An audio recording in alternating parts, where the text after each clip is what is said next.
किसी काम के लिए जा रहे हो आप, किसी काम के लिए आगे बढ़ रहे हो और वो काम आपका नहीं हो रहा, अटक रहा है, मार्ग में कहीं ना कहीं तकलीफ आ रही है, कुछ मत करो, शंकर जी के मंदिर में जाओ, एक सफेद पुष्प कोई सा भी शिव जी को समर्पित कर कर आओ। क्या नाम लेना है? कुंदकेश्वर महादेव, भगवान शिव का एक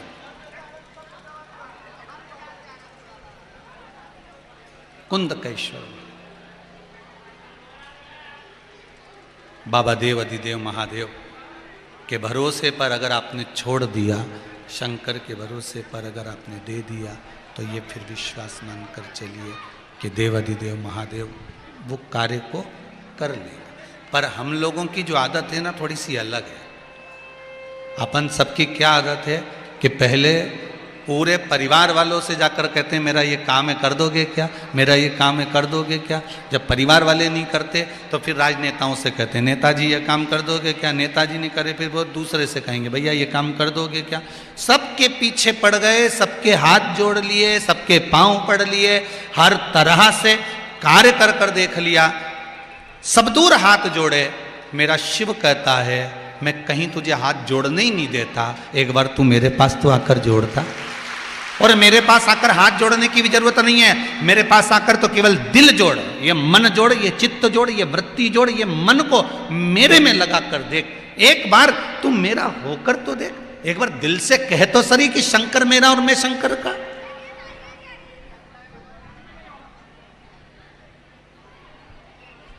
मैंने सारे सहारे छोड़ दिए, बस तेरा सहारा काफी है। मेरी नाव किनारे लगे ना लगे, मेरी नाव किनारे लगे ना लगे, तेरे दर का किनारा काफी है, तेरे दर का किनारा काफी है। हे शंभु, हे त्रिकालदर्शी, हे अविनाशी, हे शिव, इतनी कृपा करो कि बस कहीं मैं भटकूं ना, मेरा मार्ग कहीं विभाजित ना हो, मैं आपके चरणार बिंद में पड़ा रहूं, आपकी चौखट पर पड़ा रहूं, आपके दरवाजे पर पड़ा रहूं, आपकी चौखट पर पड़ा रहकर आपका ही गुणगान करूं। इससे ज्यादा मुझे कुछ भी नहीं चाहिए, इससे ज्यादा मुझे होना भी नहीं।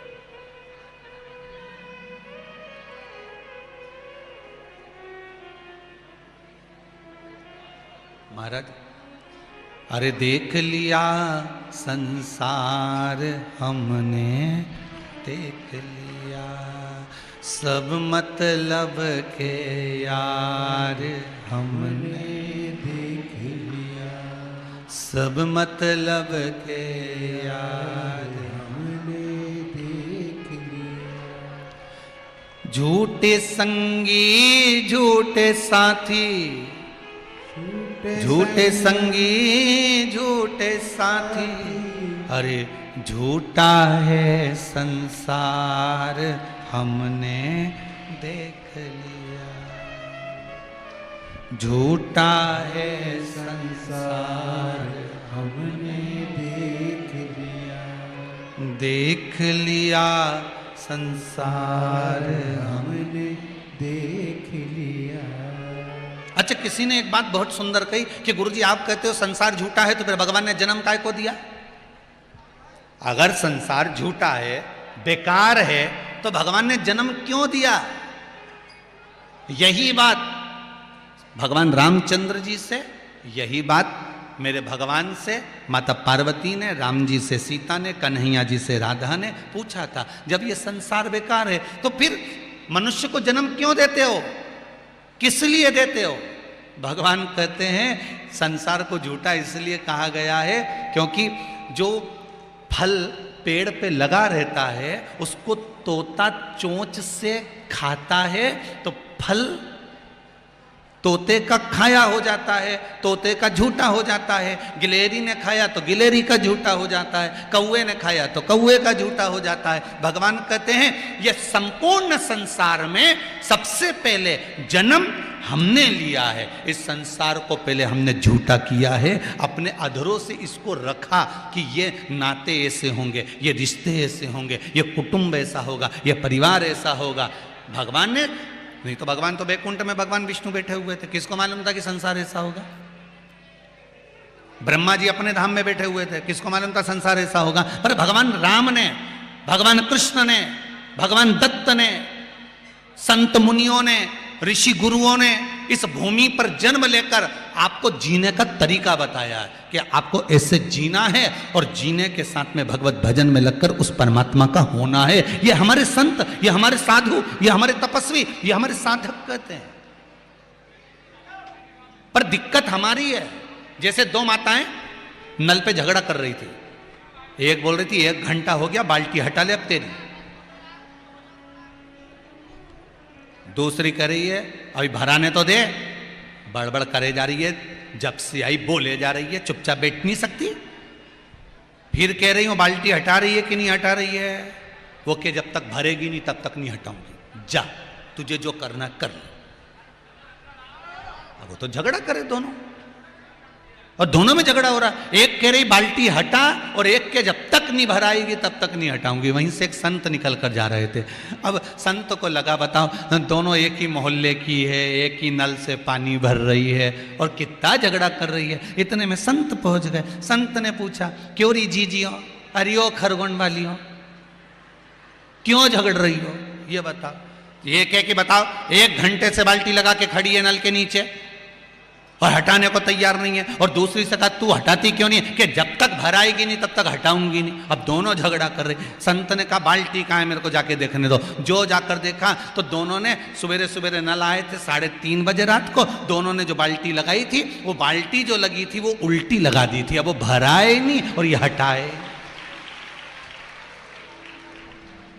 अब वो भरे नहीं जब तक ये हटाए नहीं। बस हम भी ऐसे हैं, संसार में आकर हम भी झगड़ा कर रहे हैं। कोई कहे कि मेरे यहाँ फ्रिज आ जाएगा, कूलर आ जाएगा, वॉशिंग मशीन आ जाएगी, घर बन जाएगा, 4 व्हीलर आ जाएगी, मेरी बिल्डिंग बड़ी बन जाएगी, फिर मेरा मन भरा जाएगा, मेरी आत्मा भरा जाएगी, फिर मुझे कुछ भी नहीं चाहिए। अब बिल्डिंग बड़ी बन गई तो अब क्या कि छोरा की शादी हो जाए।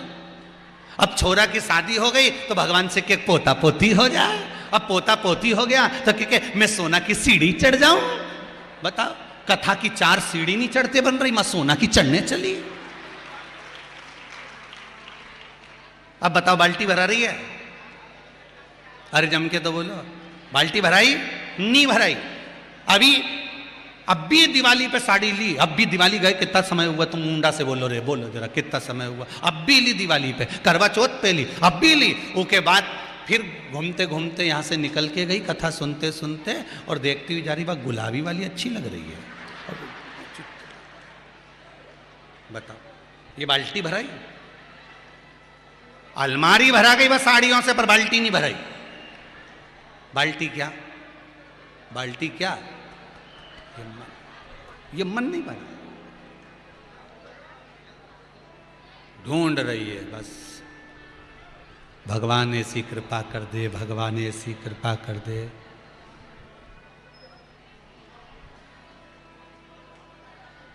भगवान ऐसी कृपा कर दे। बाल्टी भराने को तैयार ही नहीं है, क्योंकि ये बाल्टी भरा है जब ये सीधी हो, पर ये उल्टी रखी है।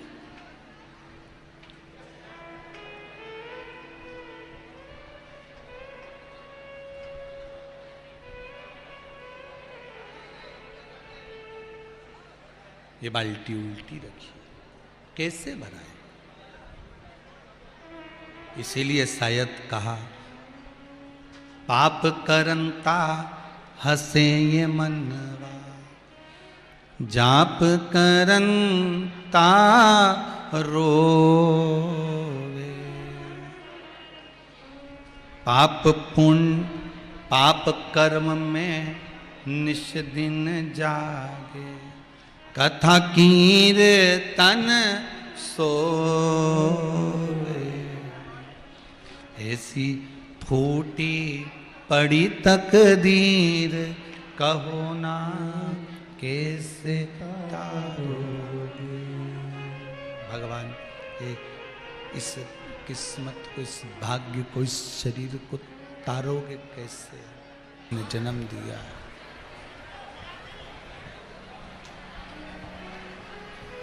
कभी ये मत सोचना जीवन में कि आप अकेले हो। कभी जीवन में ये बात मत उतार कर रखना कि मैं अकेला हूं, मैं अकेली हूं और मेरा कोई साथ देने वाला नहीं संसार में, मेरा अपना कोई नहीं संसार में। कभी ये विचार आपकी जिंदगी में लेकर मत आइए। भगवान कहते हैं कि जवाबदारी उसकी है।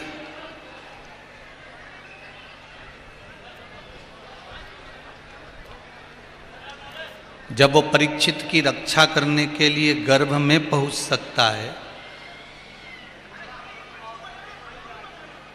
अब कितनी जवाबदारी उस परमात्मा की होगी, जरा अंदाजा लगा कर बैठिए। ध्यान दीजिएगा जरा कि परीक्षित की रक्षा के लिए, राजा परीक्षित की रक्षा के लिए वो गर्भ के अंदर पहुंच गया।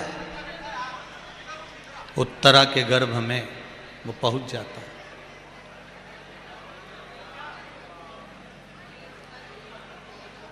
जब वो परीक्षित की रक्षा के लिए उत्तरा के गर्भ में जा सकता है, तो क्या आपकी रक्षा के लिए खरगोन नहीं आ सकता? जरा विचार तो करिएगा। उत्तरा के गर्भ में अगर वो जा सकता है, उत्तरा के गर्भ में जाकर भगवान से, मां एक साधारण से जीव से मिल सकता है, तो फिर आप में क्या बुरा है? बुरा है क्या? एक किसी भाई ने एक प्रश्न करा है, 7 दिन में बहुत अच्छा प्रश्न आया है। संतोष जी महाजन चमेलीनी बाणी खरगोन के हैं, कहीं बैठे होंगे। इन्होंने प्रश्न किया है, ईश्वर ने हमें इस संसार में भेजा है और ईश्वर ने अगर हमको इस संसार में भेजा है तो वही कहते हैं मुझे भजो, तो इसमें ईश्वर का क्या लाभ है? ईश्वर ने संसार में भेजा है और ईश्वर ही कह रहे हैं कि मुझे भजो, तो इसमें ईश्वर का क्या लाभ है? प्रश्न है। संतोष जी महाजन चमेली निबाड़ी खरगोन। सुंदर प्रश्न है, अच्छा है। ईश्वर ने भेजा है और ईश्वर ही कह रहे हैं कि मुझे भजो, तो इसमें ईश्वर का क्या लाभ है? इसमें ईश्वर का लाभ नहीं है। अगर भगवान ने हमको मृत्यु लोक में भेजा है, भगवान ने हमको पृथ्वी पर भेजा है, भगवान ने हमको इस भूमंडल पर भेजा है और भगवान कह रहे हैं कि मुझे भजो, तो इसमें ईश्वर का लाभ नहीं है। इसमें केवल लाभ आपका है। और वो लाभ कैसा? अगर आप ईश्वर को भजोगे तो तुम्हारे पूर्व का कर्म कट जाएगा, और कर्म कटेगा तो तुम ईश्वर के हो जाओगे। और ईश्वर का अगर कोई लाभ है तो इसमें एक लाभ है ईश्वर का। वो लाभ केवल ये है कि भगवान चाहते हैं कि ये मेरा जीव है, ये मेरा अपना है, ये मेरे पास में आ जाए।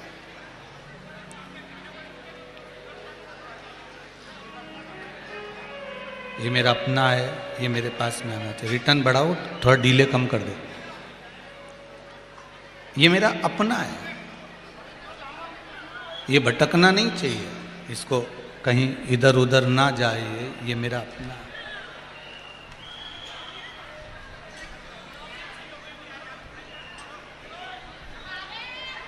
भक्त भगवान के बिना नहीं रहता और भगवान भक्त के बिना नहीं रहता। ये इस प्रश्न का सबसे सुंदर उत्तर है कि ईश्वर का क्या लाभ? ईश्वर का एक ही लाभ है कि मेरा भक्त मेरे पास रहना चाहिए।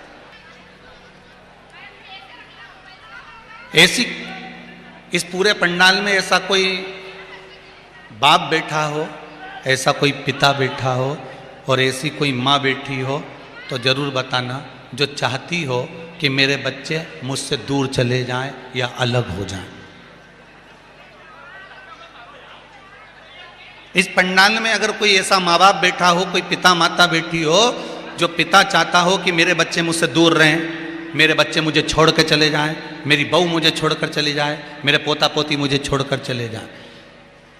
इस पंडाल में कोई माता ऐसी बैठी हो जो चाहती हो कि मेरे बच्चे मेरे पास में नहीं रहे, मेरी बेटी मेरे पास नहीं रहे, मेरा बेटा मेरे पास में नहीं रहे, मेरी बहुएं नहीं रहे, मेरा पोता पोती मेरे पास में नहीं रहे, मुझे किसी को अपने पास में नहीं रखना, ऐसा कोई नहीं चाहता।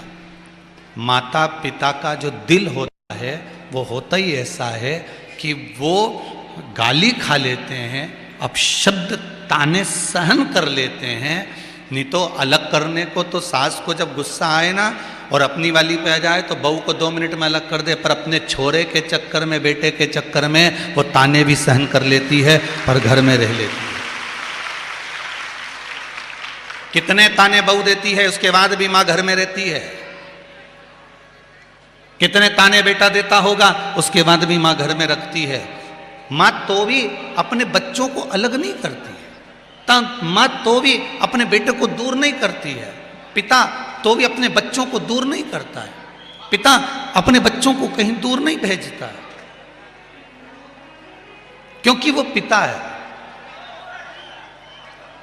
और पिता एक बात और जानता है, अगर मेरा बेटा मुझसे लड़ झगड़ कर कहीं चले भी गया है तो माता पिता जगह जगह देवी देवताओं के यहाँ जाके धोख लगा के कहते हैं मेरी बेटा बहू वापिस मेरे घर आ जाए। बोलो सही है कि गलत है? मेरे बेटा बहू वापिस घर आ जाए।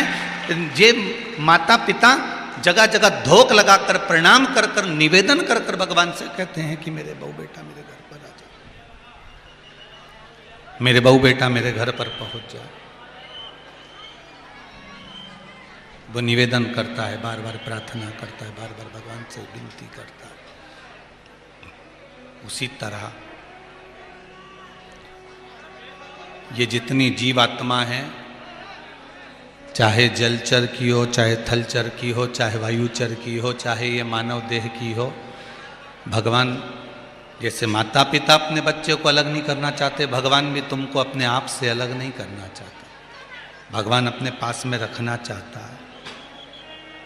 वैकुंठ से आपको नीचे नहीं फेंकना चाहता, वो चाहता है कि ये मेरे पास में रहे।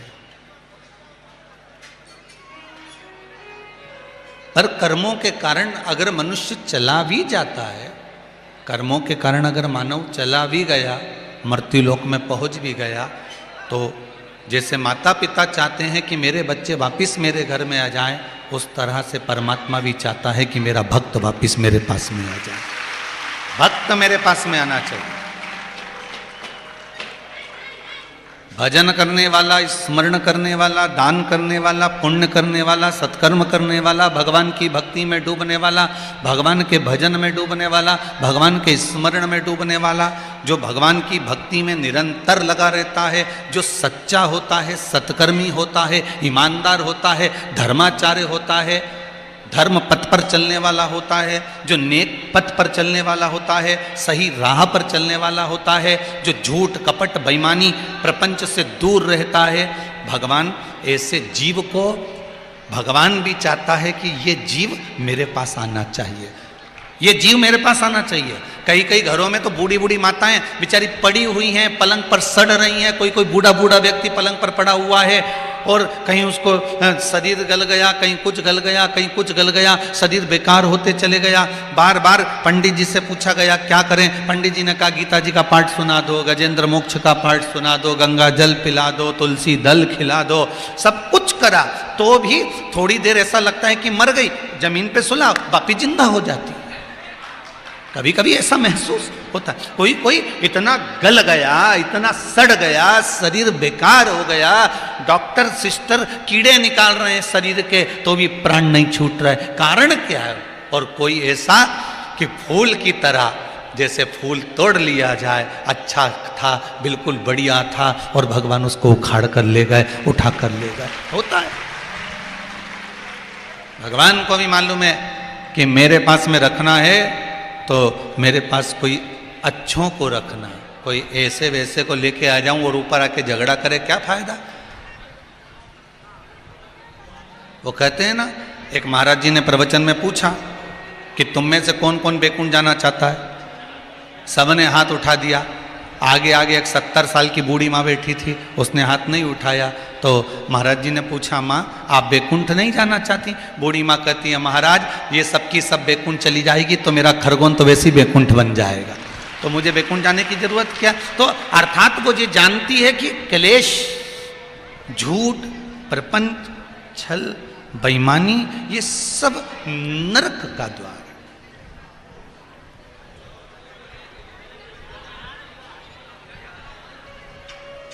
एक पत्र कल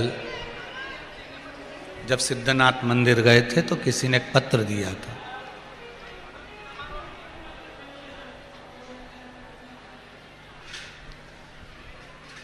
तो उस पत्र में लिखा था कि गुरुदेव, मेरे घर का कोई व्यक्ति, मेरे चाचा का लड़का, मेरी बुआ का लड़का, कोई मंदिर नहीं जाता और मैं मंदिर जाता हूं अकेला। ना मेरी बुआ का लड़का जाता है, ना मेरे चाचा का लड़का जाता है। और मैं मंदिर जाता हूं तो मेरे दोस्त भी मुझको कहते हैं, क्या करेगा मंदिर जाकर? उसने पत्र में लिखा था, पत्र कक्ष में रखा है, हम यहाँ लेकर नहीं आए। इंजीनियरिंग की पढ़ाई कर रहा है और वो कहता है, लिखा है उसने पत्र में कि मैं इंजीनियर बनने जा रहा हूं तो लोग मुझे ताने भी कसते हैं कि तू इंजीनियरिंग की पढ़ाई कर रहा है और ये मंदिरों पे विश्वास करता है।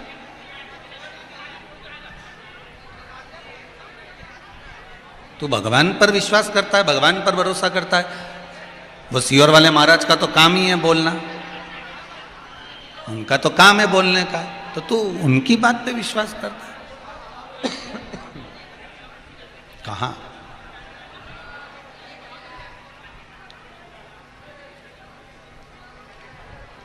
मैं अकेला मंदिर जाता हूं, मेरे घर में से कोई नहीं जाता, ना मेरे चाचा का लड़का जाता है, ना मेरी बुआ का लड़का जाता है। जिस बेटे ने ये प्रश्न करा है उस बेटे ने लिखा है कि मैं इंजीनियरिंग की पढ़ाई कर रहा हूं और लोग मुझे ताने देते हैं, मैं अकेला मंदिर जाता हूं। तो उस बेटे से मेरा केवल एक कहना है, तू अकेला मंदिर जाता है ना, चिंता मत करना। 3 जगह पर व्यक्ति अकेला ही जाता है। कितनी जगह है? 3। पहला शमशान, जम के बोलिए, शमशान। दूसरे नंबर पर शिखर की ओर जब बढ़ता है तो 2-4 नहीं रहते, अकेला ही बढ़ता है शिखर पर। और तीसरा सिंहासन पर अकेला ही बैठता है, 4 नहीं बैठ सकते।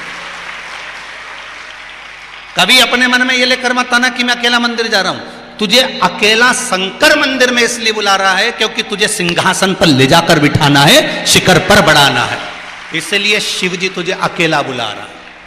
तेरे दोस्त कहते हैं कि तू इंजीनियर होकर सीहोर वाले महाराज की बात पे विश्वास करता है, तो इंजीनियर होकर कहाँ भगवान के चक्कर में पड़ा हुआ है? तो इतनी पढ़ाई करने के बाद कहाँ भगवान के चक्कर में पड़ा हुआ है? तो इतना पढ़ने के बाद कहाँ परमात्मा की ओर पड़ा हुआ है? तो उनको समझा देना, एक बात अच्छे से कह देना, और कभी अपने मन में ये गिलानी मत लाना कि मैं अकेली मंदिर जाती हूँ, मैं अकेला मंदिर जाता हूँ, मैं अकेली पशुपति का व्रत कर रही हूँ, मैं अकेली सोमवार कर रही हूँ, मैं अकेला ये काम कर रहा हूँ, मैं अकेली तीज का व्रत कर रही हूँ, मैं अकेला ये कर रहा हूँ। कभी इस बात को लेकर मत आना। कई बहुओं के मन में भी आता है, मैं अकेली घर में काम कर रही हूँ और एक तो बेटी है, मैं अकेली घर में पिसाऊं और सब बैठ के खाएं। बिल्कुल चिंता मत करना, 3 जगह पर अकेला ही जाता है व्यक्ति, शमशान, शिखर पर और सिंहासन पर। अकेले ही जाना पड़ेगा, कोई दूसरा नहीं जाएगा। अगर आप घर में पिसा रहे हो, कई बहुएं कहती हैं हम अकेले काम करें, हम अकेला काम करें, हम अकेला काम करें, और उस बहू को समझ लेना चाहिए कि तू अकेली क्यों काम कर रही है, क्योंकि जो बेटी है ना जो नहीं करना चाहती, मक्कारी करना चाहती है, जो काम चोरी करना चाहते हैं, वो जिंदगी में कभी आगे नहीं बढ़ सकते, पीछे खसकते जाएंगे और तू आगे बढ़ती चली जाएगी। घबराना मत जिंदगी में। अगर तुम अकेले काम कर रहे हो, तुम्हें अकेला काम करने का मौका मिल रहा है, कभी मन में गिलानी मत लाओ। मेरा उस इंजीनियर बेटे से निवेदन है, तेरे दोस्त कहें कि अकेला मंदिर जाता है, तेरी बुआ का लड़का नहीं जाए, तेरे काका का लड़का नहीं जाए, मत जाने दे, तू अकेला जा, अकेला।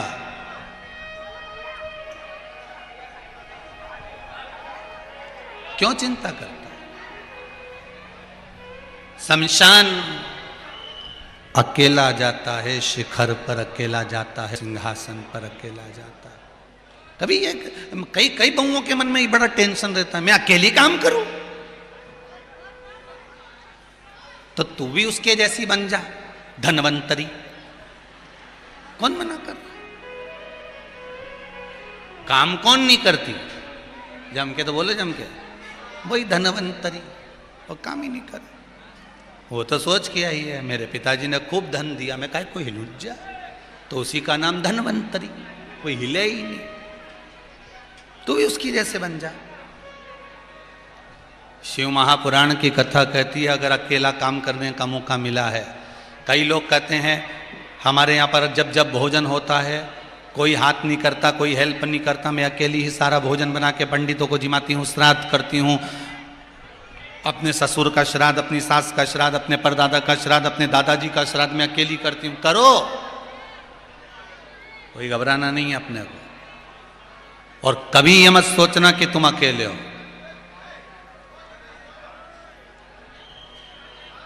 कभी मत सोचना। महाराज हमारे साथ हैं भोलेनाथ जी, किस बात की चिंता? क्यों चिंता करें जब शंकर हमारे साथ में हैं, तो टेंशन क्यों ले?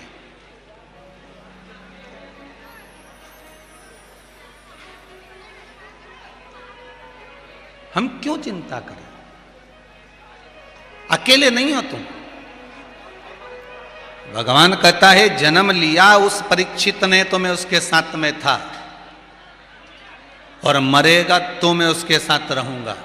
और ये केवल परीक्षित के लिए श्रीमद् भागवत में भगवान ने नहीं कहा, प्रत्येक जीव के लिए, प्रत्येक मनुष्य के लिए, प्रत्येक संसार में जन्म लेने वाले मानव के लिए भगवान एक ही बात कहता है कि तुझे जन्म मैंने दिया तो तेरे जन्म के समय पर भी मैं था, और जब तू प्राण छोड़ेगा उस समय पर भी मैं तेरे साथ हूँ और तेरे साथ रहूँगा। एक क्षण तुझसे दूर नहीं जाता, तेरे करीब में रहता हूँ, तेरे करीब।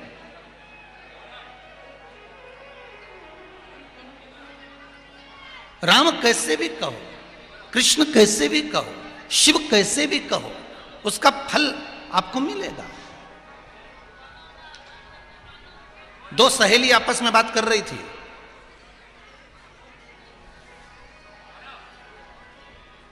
एक ने कहा आजकल मैंने बाहर का खाना बंद कर दिया, आजकल मैं बाहर बिल्कुल नहीं खाती। मतलब तू डाइटिंग कर रही है? सहेली बोली नहीं नहीं ऐसी बात नहीं है, मैं बाहर नहीं खाती हूँ, मैं जाती जरूर हूँ पति के साथ, पर पैक करके ले आती हूँ, घर में खा जाती हूँ। तो ऐसा नहीं है कि मैं खाती नहीं हूँ, खाती हूँ पर वहाँ नहीं खा के। अब ये नौटंकी नहीं तो क्या है, इससे तो मैं ही चरिया, यहीं खावे से तो यहाँ खावे, खाओ। मैं ही खा के आ जाओ, पर नहीं, मैं बाहर नहीं खाती हूँ। कई लोग कहते हैं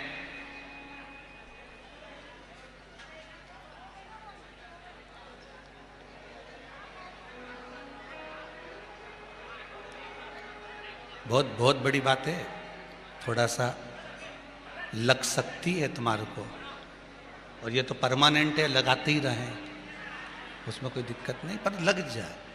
हम प्याज नहीं खाते, हम लहसुन नहीं खाते, पर दूसरे का पड़ा हुआ धन मिल जाए तो निपटा जाते हैं।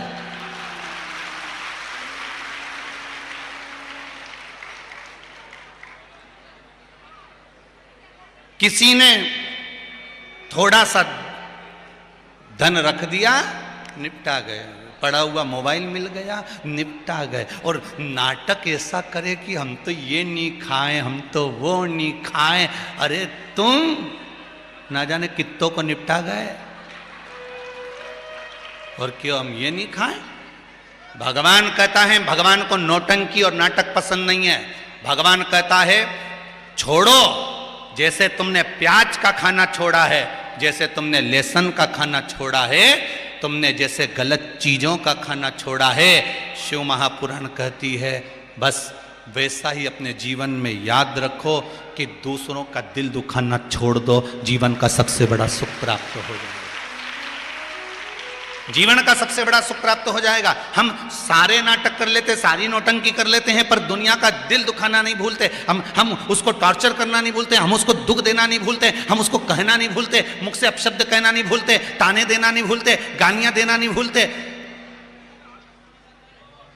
भगवान भी कहता है तुम मेरे तो हो, तुमने छोड़ा, तुमने व्यसन छोड़ा, गलत चीजें छोड़ी, बहुत अच्छा करा, पर साथ में एक चीज और छोड़ो, झूठ बोलना, कपट करना, बेईमानी करना, प्रपंच करना, दूसरे के साथ छल करना, अपशब्द बोलना। भगवान कहता है ये मुझे प्रियता है।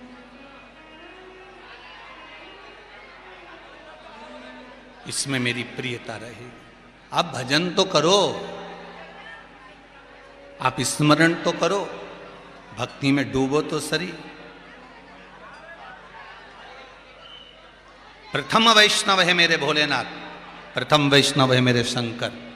अगर बैकुंठ जाने की परमिशन देंगे तो कोई दूसरे नहीं देंगे, देगा तो मेरा देवाधिदेव महादेव देगा कि इसको बैकुंठ भेजना है, इसको कहां भेजना है, ये मेरा देवाधिदेव महादेव भेजता है कि इसको कहां तक लेकर जाना है, इसको कहां तक पहुंचाना है। नरसिंह मेहता का चरित्र कहता है, नरसिंह मेहता को जब घर से धक्के मारकर निकाल दिया, बड़े भाई ने धक्के मारकर निकाल दिया, बड़ी भाभी ने नरसिंह मेहता को घर से धक्के मारकर निकाल दिया, नरसिंह मेहता शंकर जी के मंदिर में जाकर रोया, इतना रोया नरसिंह मेहता, आंखों से आंसू बहते रहे।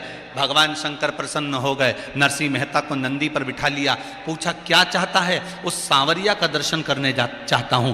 नरसिंह मेहता को जीते जी, लोग मरने के बाद गौलोक धाम जाते हैं, लोग मरने के बाद बैकुंठ जाते हैं। भारत की भूमि का एक संत ऐसा भी था नरसिंह मेहता, जो शरीर जीते जी बैकुंठ तक पहुंच गया था। भगवान का रस्ते रस्ते रस्ते रस्ते भगवान का ध्यान नरसिंह मेहता पर गया, तो नरसिंह मेहता को जाकर देखकर भगवान ने कहा, नरसिंह तुम यहां? हाँ प्रभु। भगवान बोले, नरसिंह लोग तो मरने के बाद आते हैं, तू तो शरीर समेत आ गया डायरेक्ट ऊपर। यहां तो आत्मा आती है, शरीर कभी नहीं आया, पर तू शरीर और आत्मा दोनों को लेकर यहां पहुंच गया। नरसिंह ये तू यहां कैसे आना हो गया, कैसे पहुंच गया, कौन लाया तुझको यहां पर? नरसिंह आखिर तू आया कैसे यहां पर? नरसिंह जी बोले, मैं चलकर नहीं आया, मुझे तो देव अधिदेव महादेव लेकर आए हैं। भगवान जान गए कि अगर शंकर लेकर आए हैं फिर तो कोई बात नहीं, शिव लेकर आए,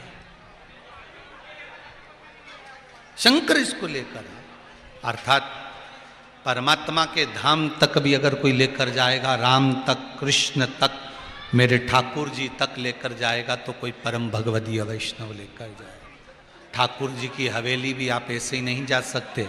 हवेली जी भी अगर आप जा रहे हो तो किसी वैष्णव ने आपसे कहा होगा उस हवेली में दर्शन करने जाना, गोवर्धन नाथ जी दर्शन करने जाना, श्री जी बाबा का दर्शन करने जाना। जब कोई कहेगा, कोई परम भगवदीय वैष्णव आपको समझाएगा, कोई परम भगवदीय वैष्णव आपको ठाकुर जी की हवेली तक लेकर जाएगा, कोई परम भगवदीय वैष्णव आपको यमुना जी तक लेकर जाएगा, कोई परम भगवदीय वैष्णव आपको नर्मदा तक लेकर जाएगा, कोई परम भगवदीय वैष्णव ही ऐसा होगा जो परमात्मा के धाम तक आपको लेकर जा रहा है, परमात्मा की चौखट तक आपको लेकर जा रहा है। कोई परम भगवदीय जीव हो सकता। महाराज, शंभु शरणे पड़ी मांगू घड़ी रे, दया करी ने दर्शन शंभु शरणे पड़ी मांगू घड़ी रे घड़ी दुख दया करी ने दर्शन हे बाबा इतनी कृपा करना। वैष्णव का कर्म भगवत भजन की ओर चलो, भगवान की भक्ति की ओर लेकर जाओ। बहुत ध्यान दीजिएगा महाराज, आज कथा का विराम दिवस है।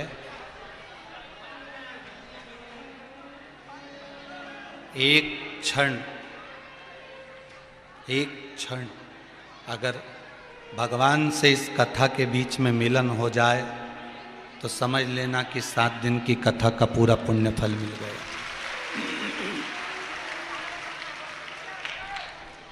एक क्षण बहुत, इंद्र भी बहुत कृपा करेगा कि तुम्हारा चित्त कथा में नहीं लगे। उसी तरह इधर वाले भी बहुत कृपा करेंगे कि तुम्हारा मन भटके, पर तुम भटकना मत ही रहे। तो उसमें भी पीछे खड़े होकर अंदर आने के लिए रक्का जोड़ करना, सोचो कि कब टाइम निकल जाएगा मालूम नहीं पड़ेगा। और साथ साथ हम आज सवेरे जब वृक्षारोपण करने के लिए आए, बेलपत्री का और शमी का वृक्ष रोपने के लिए आए, तो सुबह शायद 8:30 बज रही होगी, तो भी 8:30 बजे से लाइन लगी हुई थी लोगों की आने की। एक बराबर चल रहे थे लोग, लाइन लगी हुई थी वो 8:30 बजे भी वृक्षारोपण के समय। प्रयास करो, कितनी कृपा बाबा देवाधिदेव महादेव ने करी है। और कार्यकर्ताओं को बहुत बहुत धन्यवाद देकर जाना कि जिन्होंने इतनी अच्छी सेवा करी है, संभाला। बहुत बहुत धन्यवाद देना इनको कि इन्होंने इतना संभाल कर रखा। कल बता रहे थे कि गुरुजी 86,000 मोटरसाइकिल थी ग्राउंड के अंदर जो काउंट करी गई। कल की थी, आज की तो कुछ भी नहीं कह सकते। आज की तो और नहीं कह सकते। और अखबारों के माध्यम से मालूम पड़ा, खरगोन के जितने पत्रकारगण हैं उनको भी मैं बहुत बहुत धन्यवाद देता हूं, जिन्होंने इस शिव महापुराण को इस ब्रज तारा कॉलोनी से उठाकर ले जाकर जनमानस तक पहुंचाया। सारे पत्रकारों को अखबार में पढ़ा था कि जो वैक्सीनेशन चल रहा था इस ग्राउंड के अंतर्गत भी जो मोबाइल वैक्सीनेशन चल रहा था उसका भी वर्णन पड़ा कि कई हजार लोगों ने जिन्होंने वैक्सीन नहीं लगवाई थी, केवल शिव महापुराण की कथा में वैक्सीनेशन को देखते हुए कई हजार लोगों ने वैक्सीन लगवा ली। उसके लिए भी स्वास्थ्य केंद्र को बहुत बहुत धन्यवाद है सर, बहुत बहुत धन्यवाद। यही शिव कृपा। ब्लड डोनेशन चल रहा था,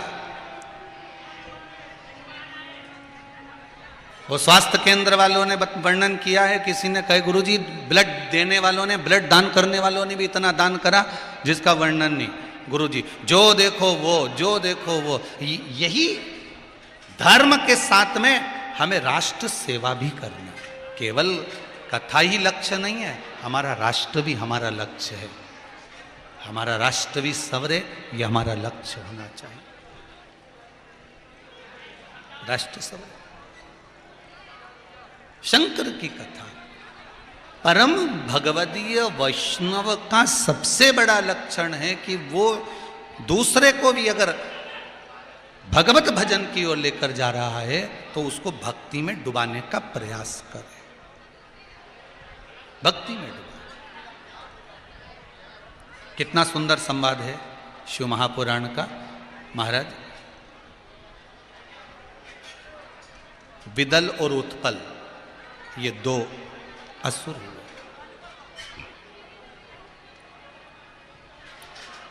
जो माता पार्वती जी की सुंदरता को देखकर मोहित हो गए। माता पार्वती जी की ओर ये आसक्त हो गए देखकर। क्योंकि मां तो मां होती है। एक माता के सुंदरता और एक घर की बहू की सुंदरता, दोनों में बहुत अंतर होता है। माता की सुंदरता क्रीम की नहीं होती, बहू की सुंदरता क्रीम की है, और माता की सुंदरता उसके पुराने कर्म की है, जो कर्म करती आ रही है उसकी सुंदरता।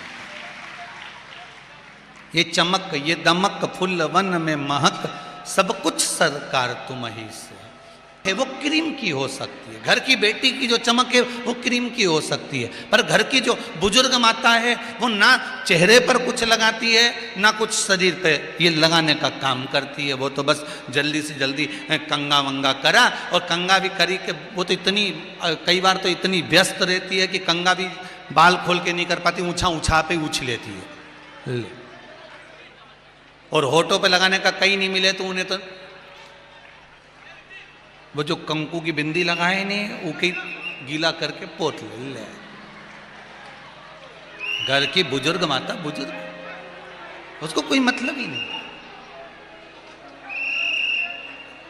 उसको इन सब चीजों से कोई मतलब पड़ता भी नहीं।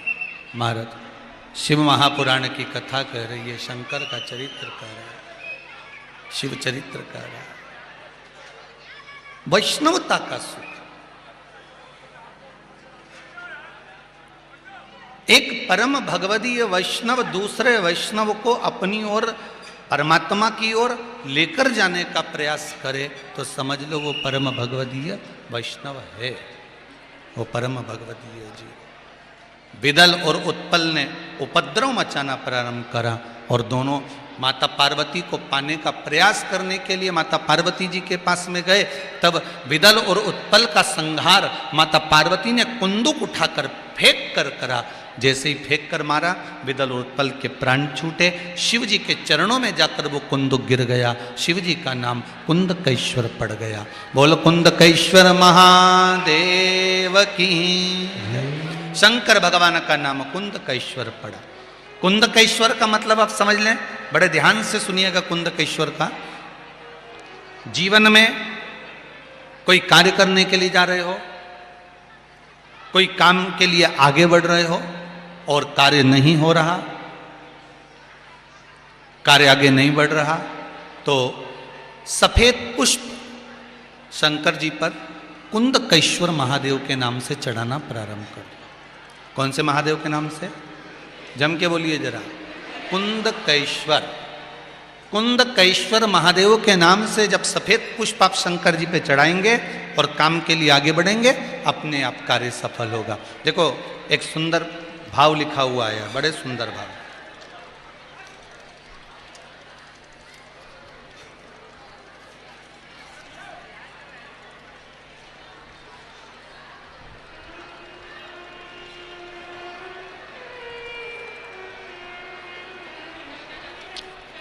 संगीता सेन, खरगोन, चमेली की बाड़ी से हैं। कहीं बैठी हो तो हाथ हिलाइएगा। संगीता सेन कहीं बैठी हैं? हाथ हिला तो जरा ऐसा एक बार, दोनों हाथ ऊपर करके लाइए। ये हैं संगीता सेन। इन्होंने पत्र में लिखा है, गुरुजी बाबा देव अधिदेव महादेव ने ऐसी कृपा करी है, शंकर भगवान की ऐसी करुणा हुई, कुंदकेश्वर महादेव का स्मरण किया और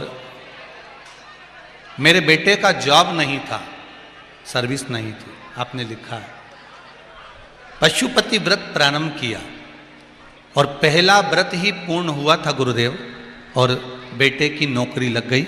उसके लिए बहुत बहुत धन्यवाद। ये पत्र दे दो। बैठ जाइए दीदी, बैठ जाइए। बहुत बहुत साधुवाद।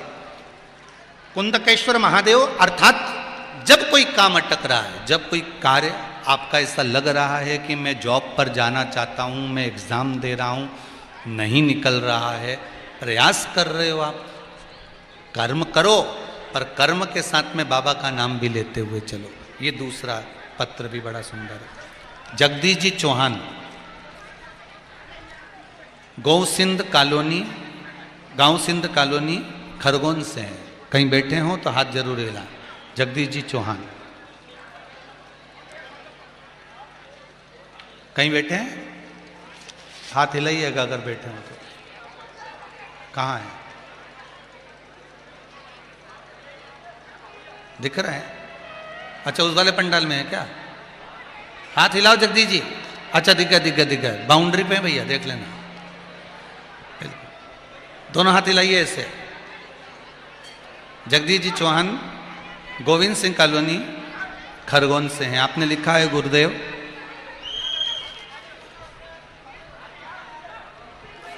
मेरे बेटे के लिए बहुत प्रयास करा जॉब के लिए, पर हुआ नहीं।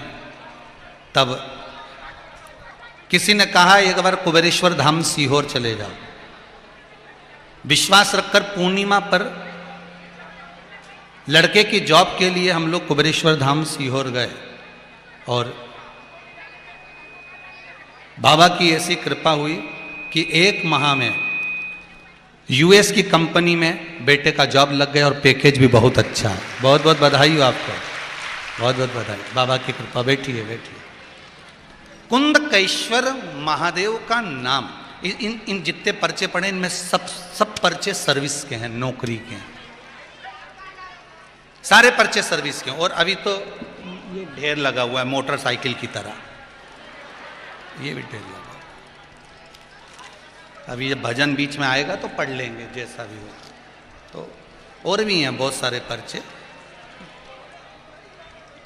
श्रीमद् भागवत में भी है, विष्णु पुराण में भी है और शिव महापुराण में भी वर्णन है। विदल और उत्पल के बाद में जो प्रसंग आया है वो प्रसंग है मंथन का।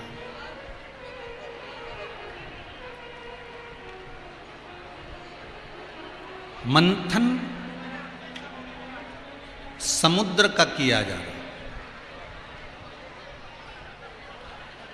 सुमेरु पर्वत, मंदराचल, शेषनाग की नेति, देवता और राक्षस दोनों मिलकर मंथन कर रहे। इस प्रसंग पर थोड़ा ध्यान दीजिएगा कि देवता और राक्षस दोनों मिलकर मंथन कर रहे हैं।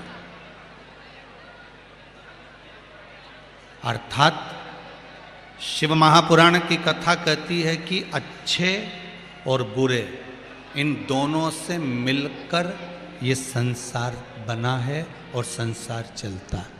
किस किस से? अच्छे और बुरे से।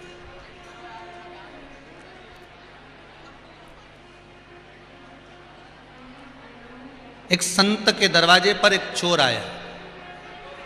सरल भाषा में समझिए। बाहर पानी गिर रहा है। चोर ने दरवाजा बजाया, संत ने दरवाजा खोला। चोर अंदर घुस गया। संत ने पूछा तुम कौन हो? चोर ने कह दिया मैं चोर हूं। तुम चोर हो? हाँ, चलो बाहर निकलो। संत ने उसको धक्का देकर बाहर निकाला। गिरवान पकड़ी संत ने उसकी और उसको बाहर भगाया। बाहर बहुत तेज पानी आ रहा था।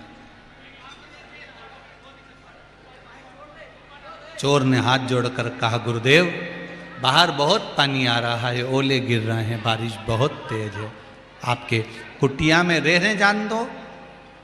पानी बंद होगा, कम होगा, मैं चले जाऊंगा। संत को गुस्सा आया, चोर मेरी कुटिया में रहे ये मैं नहीं चाहता, निकल यहां से बाहर। धक्का देके उसको भगाने लगे।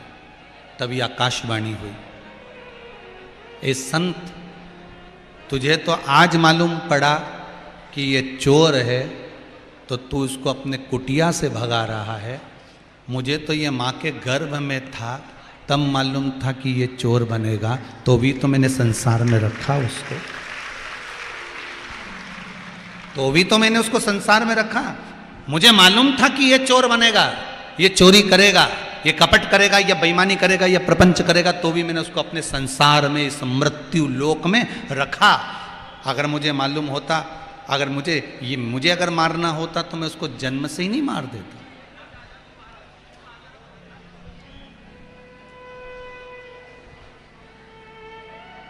मेरे परमात्मा ने जैसा बनाया है ये संसार, दुनिया के लोग उसमें ऐब ढूंढते रहेंगे, दुनिया के लोग उसमें बुराइयां ढूंढते रहेंगे, पर मेरे मालिक ने इसमें बुराई बिल्कुल नहीं डाली, बिल्कुल बुराई नहीं डाली। और अगर आपको लगता है तो एक सोमवार की कथा आप लोग ध्यान से सुने कि एक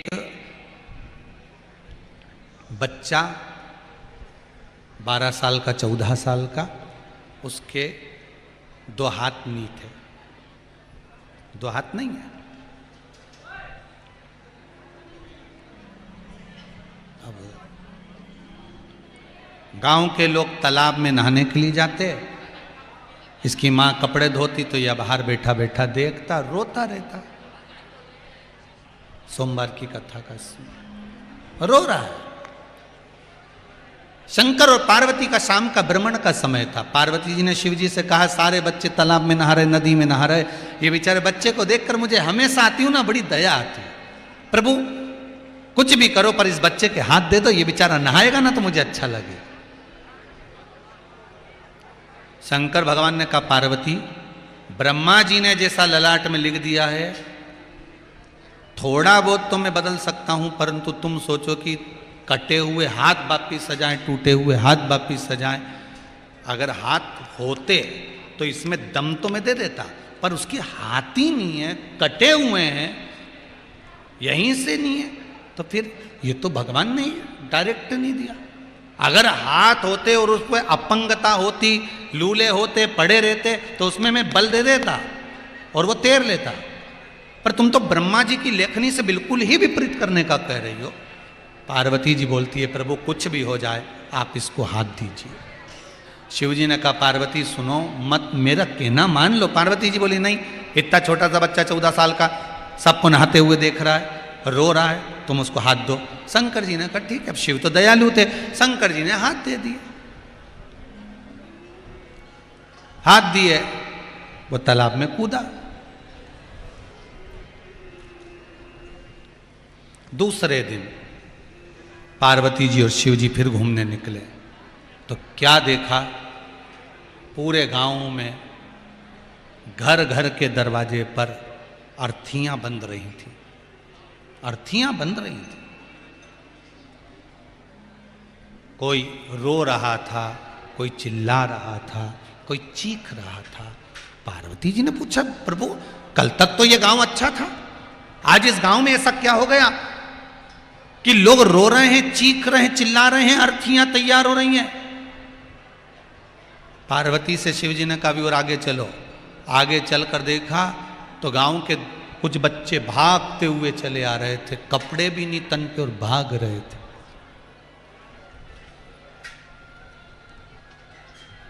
पार्वती जी ने कहा ये कहां से भाग कर आ रहे हैं, और आगे चलो। आगे चलकर देखा तो तालाब में केवल एक ही लड़का नहा रहा था, वही 14-15 साल का जिसके शंकर जी से हाथ दिलवाए थे। पार्वती जी ने पूछा और कोई नहा क्यों नहीं रहा? शंकर जी ने कहा जिसको तूने हाथ दिलवाए हैं ना, वो जितने बच्चे नहा रहे थे सबको पानी में डुबो डुबो कर मार डाल रहा था। इसलिए ब्रह्मा जी ने पहले की लेखनी देखकर उसके हाथ नहीं दिए थे, पर तूने जिद करी इसलिए देना पड़े थे। ब्रह्मा जो ललाट पर लिखा है, मेरे ब्रह्मदेव ने जो लिख कर रखा है, सृष्टि समुद्र का मंथन देवता और राक्षस मिलकर कर रहे हैं। इस बात का अंदाजा लगा कर रखना अपनी जिंदगी में कि अच्छे भी लोग पृथ्वी पर होंगे तो बुरे भी लोग होंगे। इनके होने से पृथ्वी और संसार चलता है। कई लोग कहते हैं भगवान ने इसको बनाया काहे को, इतना बुरा था काहे को पैदा कर दिया? भगवान को मालूम था तेरे प्राण खाएगा इसलिए पैदा करा। भगवान को सब मालूम है कि ये इसको करना क्या है।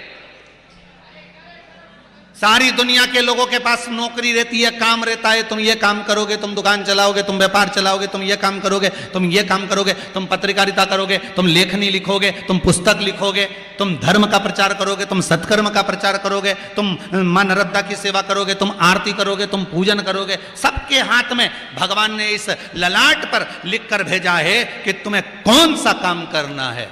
प्रत्येक मनुष्य के ललाट पर, प्रत्येक मनुष्य के जीभ पर, प्रत्येक मनुष्य के मस्तिष्क पर भगवान ने लिख कर भेजा हाथ में कि तू ये काम करेगा। वो भगवान ने लिखा है। किसी किसी के ललाट पर भगवान ने लिख कर भेजा, हाथ पर लिख कर भेजा कि तुझे एक ही काम करना है। कोई आगे बढ़े तो उसकी टांग खींचना, उसको नीचे पटकने का प्रयास करना, उसकी निंदा करना, उसकी बुराई करना, उसकी चुगली करना, उसके लिए अपशब्द कहना, उसके लिए ये काम। तो कई लोग पूछते हैं हमारे पास कोई काम नहीं, तो लोगों के पास में ये भी काम रहता है कि उसको निंदा करना है तो करना है, बुराई करना है तो करना है, उसमें कुछ ना कुछ ऐब निकालना है, मतलब निकालना। भगवान को मालूम था क्या अकेले देवता समुद्र का मंथन नहीं कर सकते थे? अरे बोलो तो जम के, कर सकते थे कि नहीं कर सकते थे?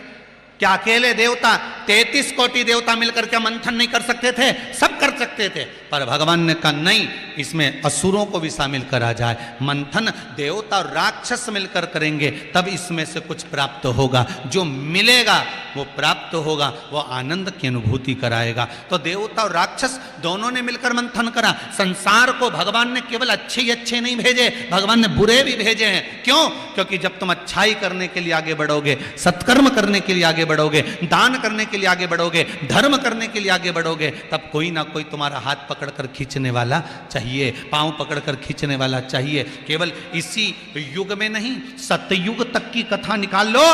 राजा बलि दान देने के लिए जा रहा है। अब देखो सतयुग की कथा। केवल इसी युग में पांव खींचने वाले नहीं है, केवल इसी युग में टांग खींचने वाले नहीं है, इसी युग में बेकार नहीं है। सतयुग तक की कथा निकाल कर देखिए। राजा बलि वामन भगवान को भिक्षा देने जा रहा है, दान देने जा रहा है, और पीछे खड़े थे कौन? शुक्राचार्य बाबा। राजन, एक पग भूमि का दान मत देना। बताओ, अब ये तो संत है ना, ये तो साधु है, ये तो सन्यासी है, ये तो तपस्वी, ये तो साधक, ये तो संत। एक पग भूमि का दान मत देना। राजन, जो दरवाजे पर खड़ा है त्रिकालदर्शी नारायण है, भगवान विष्णु है, इसको कुछ मत दे। राजा बलि ने गुरु जी से कहा, गुरुदेव मन से दे दिया, अब तो दिखावे का रह गया है, दूंगा, मैं दान तो करूंगा। अब देखो सतयुग में भी हाथ को रोकने वाले थे कि मत कर, मत दान कर, मत दान कर, मत दान कर, तो भी राजा दान करे। भगवान ने कह दिया रुक जा। अब शुक्राचार्य जी की जब नी चली तो इन्होंने काम बिगाड़ने के लिए क्या करा कि वो कमंडल में जो पानी निकलने का स्थान था, टोंटी, उस टोंटी के अंदर जाके शुक्राचार्य जी बैठ गए कि पानी नहीं निकलेगा तो संकल्प काहे से छोड़ेगा। पर भगवान भी चतुर थे, उनका नाम चतुर नारायण था। कुसा की चटाई लेके आए थे बैठने वाली, उनमें एक कुसा को खींचा और घुमाने लगे। भगवान वो कुसा घुमाते घुमाते बोले राजा बलि से, राजन क्या बात है? राजा बलि बोला, प्रभु मुझे लगता है इसमें कचरा अड़ गया इसलिए पानी नहीं आ रहा। राजा बलि बोला, प्रभु मैं इसको साफ करके लाता हूं। इतने में वामन भगवान बोले, तू काहे को साफ करे, सफाई तो हम करेंगे, तू क्यों चिंता करता, ला हमको दे, ला हमको दे, सफाई हम करेंगे, साफ हम करेंगे। कचरा साफ करने की जवाबदारी किसी दूसरे की नहीं होती, कचरा साफ करने की जवाबदारी तो मेरे वामन भगवान, मेरे नारायण की होती है, स्वयं भगवान की। और बड़े गौरवान्वित होना चाहिए, बड़े गौरवान्वित होना चाहिए इस भारत की भूमि पर कचरा साफ करने वाले वो स्वीपरों को, जो कचरा साफ करते हैं, सेवा करते हैं, सुबह नगर पालिका की गाड़ी लेकर चलते हैं, झाड़ू लेकर चलते हैं। इनको देखकर मुख नहीं फेरना, ये भगवान का ही अवतार है जो कचरा साफ करने में लगे, ये हरि का अवतार है, इसलिए कचरा साफ करने में लगे। इसलिए शायद हमारे हिंदू धर्म में आज भी नियम है कि कोई शुभ कार्य के लिए निकल कर जा रहे हो और कोई हरि का जन, कोई भगवान ही झाड़ू लगा रहा हो और उसकी डलिया निकल कर जा रही हो और तुम कोई शुभ कार्य करने जा रहे हो, तो पहले पर्स खोलकर उसकी टोकनी में कुछ डालकर जाना, तो कार्य सफल हो जाएगा। आज भी नियम है वो। तो ये कहीं ना कहीं लोग हमारे हिंदू भाइयों को भटका रहे हैं कि तुम क्यों देवता पूछ रहे हो, क्यों देवता को मना रहे हो? तुम्हारा सही देवता वो है, तुम ये करो। परंतु सही मायने में ध्यान रखना, मेरे बामन भगवान ने भी कचरा साफ करा था। और आज पूरे विश्व में भारत की भूमि पर जितने स्वीपर काम करते हो, जितने हरि के जन काम करते हो, और जितने नगर पालिका में, नगर निगम में जितने भी झाड़ू लगा रहे हो, पोछा लगा रहे हो, हॉस्पिटल में सफाई कर रहे हो, इनको देखकर पहचान जाना, यह कोई दूसरा नहीं, मेरा परमात्मा ही हो सकता है, कोई दूसरा नहीं हो सकता। कौन होगा? जिस समय पर परिवार के लोगों ने कोरोना महामारी में अपने पूर्वजों को आग नहीं दी, तब यही गए थे आग देने के लिए, तो भगवान नहीं तो और क्या है? कौन गए थे? जो हॉस्पिटल में छोटा सा काम कर रहे थे, पोछा लगाने का, जो हॉस्पिटल में झाड़ू का काम कर रहा था, जो रोडों पर पोछा लगा रहे थे, झाड़ू लगा रहे थे। तुम तो अपने घर में छुपकर बैठे हुए थे कोरोना महामारी में, पर मेरा परमात्मा बनकर आए थे यही काम करने वाले, यही स्वीपर, यही वर्कर। वो तो इनको भटकाया जा रहा है कि तुम हिंदू धर्म में कहां शामिल हो रहे हो, तुम ऐसा मत करो, तुम्हारा धर्म अलग बना लो, तुम ऐसा कर लो। इनको भटकाया जा रहा है, पर इनको मालूम नहीं है कि तुम नारायण के अवतार हो, तुम वामन के अवतार हो, तुम परमात्मा के अवतार हो, तुम वही हो जो तुम्हें होना चाहिए। तुम क्यों भटक रहे हो? जरा सा मार्ग से लोग विच्छेदित कर रहे हैं इनको। भटकना मत ही, तुम उस नारायण के हो। क्या भगवान विष्णु 33 कोटि देवता को बोल देते कि जितने भी देवता हैं सारे मंथन करेंगे? पर भगवान ने कहा नहीं, मंथन देवता और राक्षस मिलकर करेंगे। देवता और राक्षसों ने मिलकर मंथन करा, तब अमृत निकला। अच्छे और बुरे लोग जब एक साथ में, इधर बुराई करने वाले बुराई करें, अच्छाई करने वाला जब अच्छाई करते रहता है, तो दोनों चीजें प्राप्त होती है, एक विष भी मिलता है और अमृत भी मिलता है। चिंता मत करना, आप अच्छा काम करते जाइए, जिंदगी में विष देने वाले विष उगलेंगे और अमृत देने वाला अमृत उगलता जाएगा। आप अग्रण्य बढ़ते चलिए, बढ़ो आगे, बढ़ो।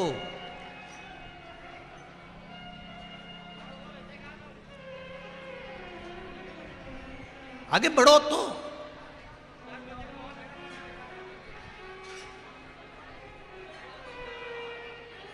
अग्रण्य भाव लेकर चलिए। मंथन में निकला, सबसे पहले निकला है देवता और राक्षसों ने जो मंथन करा था, उसमें सबसे पहले निकली हैं 5 गाय। मंथन में सबसे पहले 5 गौ माता निकली, 5 गाय निकली।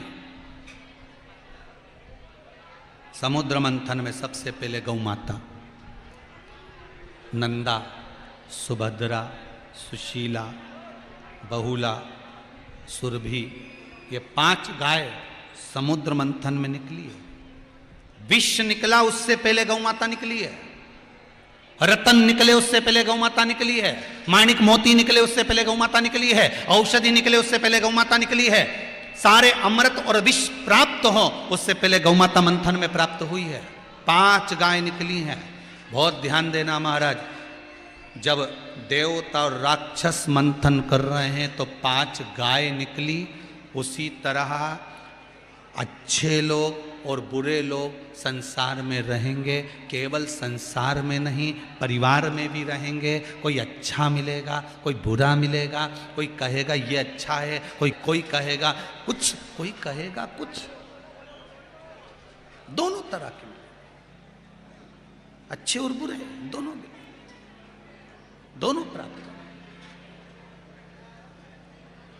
कोई अच्छा कहेगा, कोई बुरा कहेगा। आपने को चिंता नहीं करना। समुद्र मंथन में सबसे पहले 5 गाय निकली थी, बस इतना याद रखना। अच्छे और बुरे के बीच में पंचम इंद्रियों को अपने संयम में रखना। 5 गाय, ये पंचम इंद्रिय।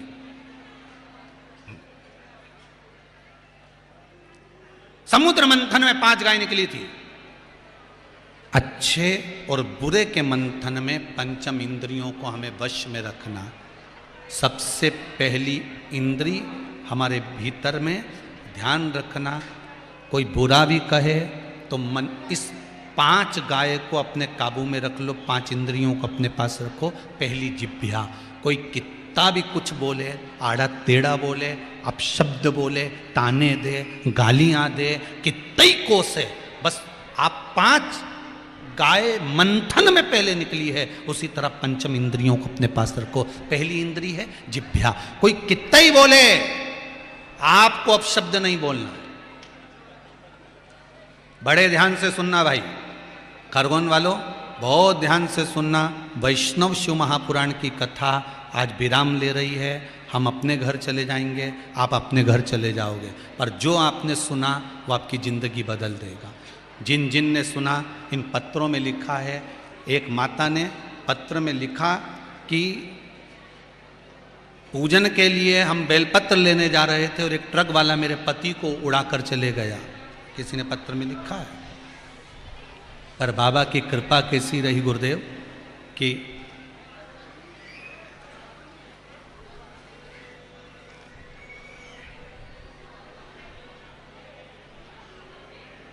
लिखा पत्र में, बड़े बड़े भाव से लिखा है। शीतल महेंद्र गुप्ता, ग्राम अंजड़, जिला बड़वानी के, जिन्होंने पत्र में लिखा।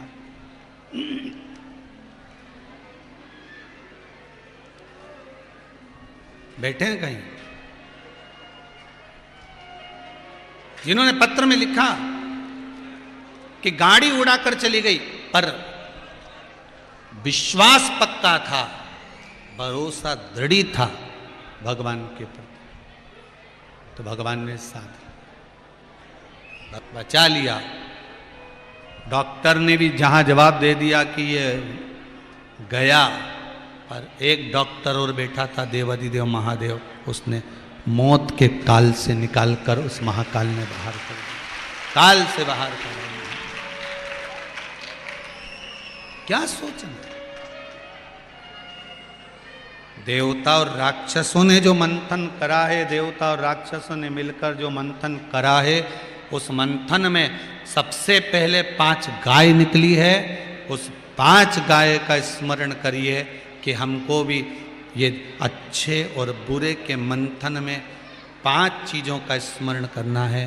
पहली अपनी जिह्वा, कोई कितना भी आड़ा टेढ़ा बोले, कोई कितना भी अपशब्द बोले, कोई कितना भी ताना दे, कोई कितना भी गाली दे, कोई कितना भी कुछ बोले, क्या किसको रोइए? जम के बोलो, चादर तान के सोइए। आग लगे बस्ती में अपन रहो, मस्ती में चकाचक रहिए।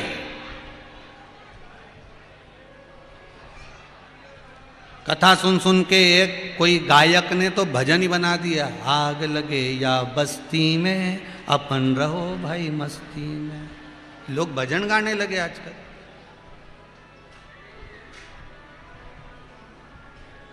श्री शिवाय नमस्तुभ्यम। इस मंत्र के लिए भी एक प्रश्न है, किसी ने लिखा है ये मंत्र हम कब कब गा सकते हैं, कब कब बोल सकते हैं? स्नान करके बोलना है कि बिना नहाए भी बोल सकते हैं?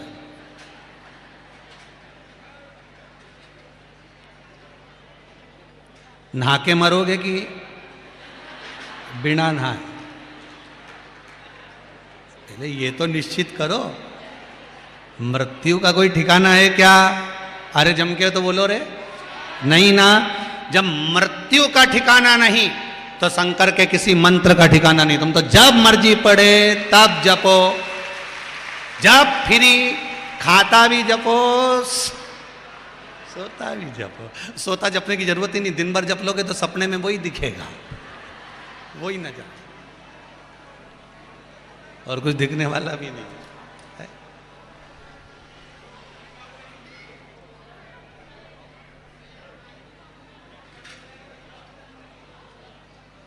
अलमस्त होकर अभी कल रात्रि की इस पंडाल की कोई क्लिपिंग दिखा रहे थे मेरे को आशीष जी। कहने लगे गुरुदेव, पूरे पंडाल में जो बाहर के लोग 1000-2000 जो जनता बाहर की आई है, वो इतनी मस्ती में गुरुजी पूरे पंडाल में, ठंड अपनी जगह पड़ रही है, लोग कहाँ पंडाल में ऐसे सो रहे हैं गुरुजी जैसे भगवान गोदी में लेकर सुला रहा हो, ऐसे सो रहे हैं। मैं कहूंगा आस्था चैनल वालों के पास अगर वो क्लिपिंग हो रात्रि वाली तो अवश्य दिखा। कितने भाव से, कितने प्रेम से मर अलमस्त होकर।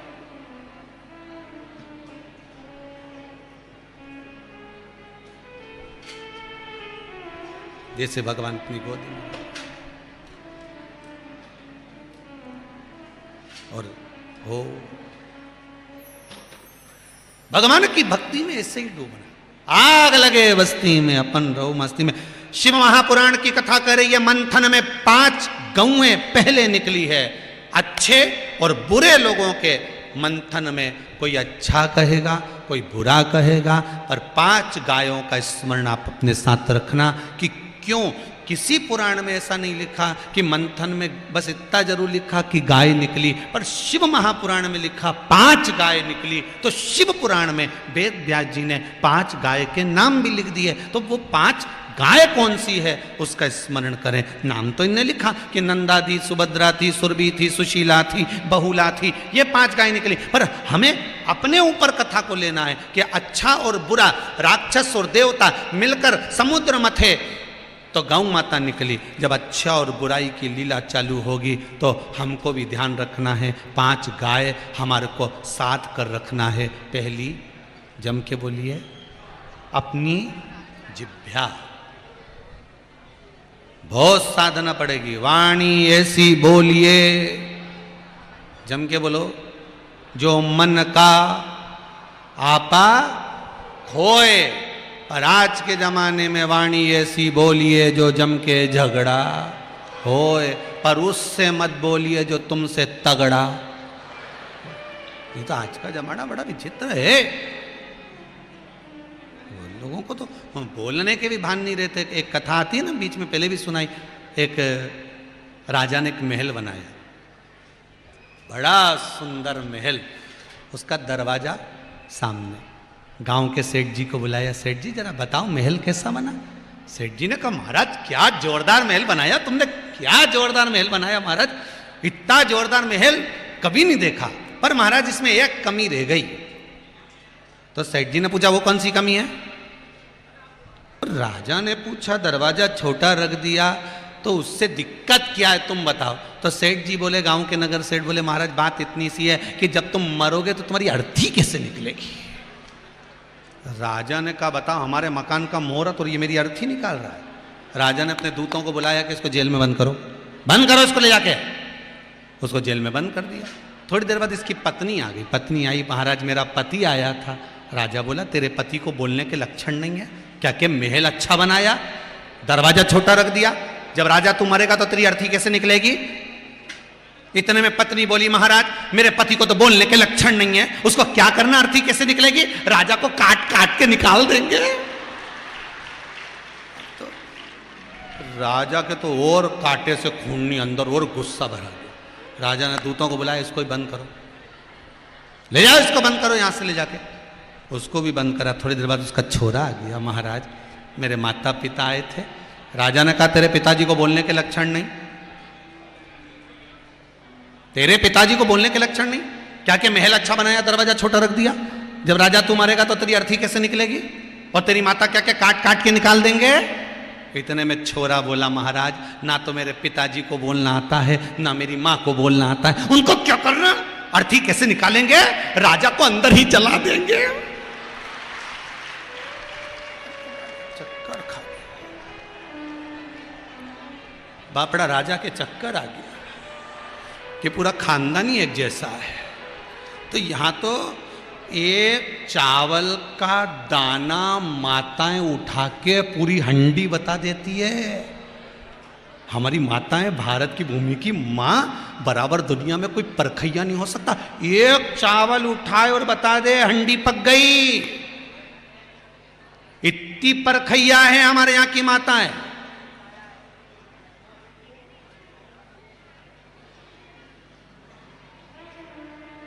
जरा सा चलने का तरीका देखकर बता दे की बहुए, ये भारत की माता है। 2 मिनट में ये भेरू की लुगाई है, तुरंत कह देवा, तुरंत 1 मिनट नहीं लगेगी कहना में।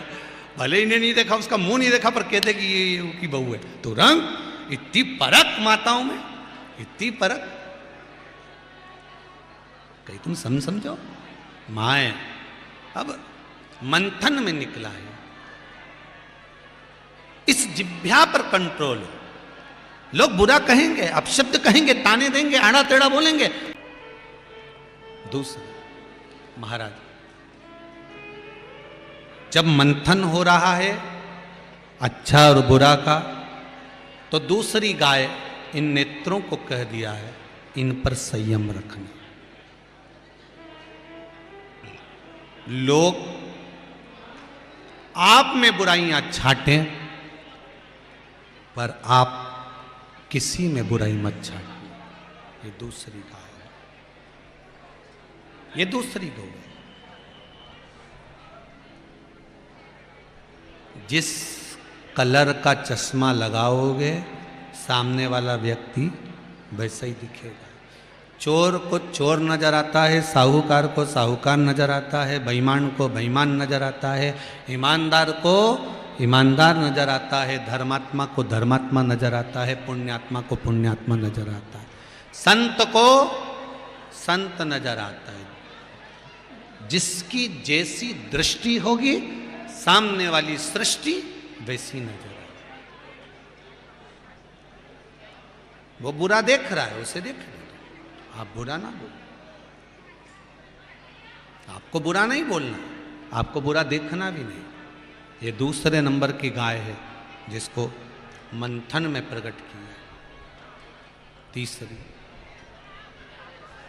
श्रवण का, कल कथा में कहा था सबसे प्रबल भक्ति है श्रवणम भक्ति, श्रवण का।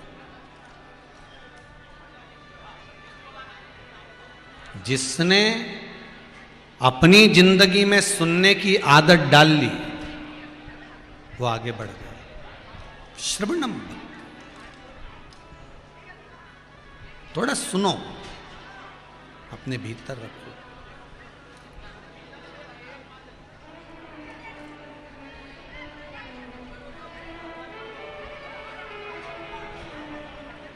महाराज श्रवणम भक्ति तीसरी गाय के रूप में कहा गया कि अपने कानों को सही जगह पर लगाना है। सुनने के लिए भी अगर लगाना है तो अच्छी जगह लगाओ, फालतू की बातें हमें नहीं सुनना। कहते हैं निंदा करने वाला और निंदा सुनने वाला, इन दोनों में महापापी कौन होता है? सुनने वाला। ये करने वाला पापी नहीं है, सुनने वाला महापापी। कुछ अगर सुनने को मिल भी गया तो भगवान से कहना भोलेनाथ आज कुछ गलत सुन लिया, पर सुना, पर मैंने सुनकर आपके चरणों में दे दिया। सुना मैंने पर आपको कह दिया। एक भक्त का विश्वास, एक भक्त की दृढ़ता, एक भक्त का भरोसा और एक भक्त का भाव कितना प्रबल होता है कि संसार के लोग उसको अपशब्द कहते हैं और वो जाकर भगवान शंकर से कहता है, भगवान राम से कहता है, भगवान कृष्ण कहता है, भगवान कृष्ण से कहता है, पंडरीनाथ से कहता है, हरि विठ्ठल से कहता है। कोई कहने वाला कह दिया जो कहना था, पर उसने ले जाकर छोड़ा।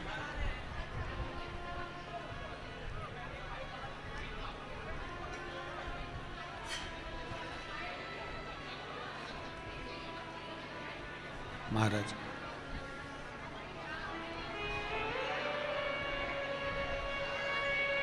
भगवान तीसरी इंद्री श्रवण, चौथी इंद्री का स्मरण करिएगा। महाराज ये हाथ भी बहुत गलत काम कर जाते हैं। जब कोई निंदा करता है, मंथन होता है, अच्छा कर रहे हो आप और बुरा करने वाला व्यक्ति आपको बुरा बनाने की विचार व्यवस्था रखता है, बुरा करने की व्यवस्था रखता है, तो यह हाथ कुछ गलत करने का सोचते हैं। तब इनको संयम में रखकर इन्हें माला पकड़ा दो। क्या पकड़ाना है?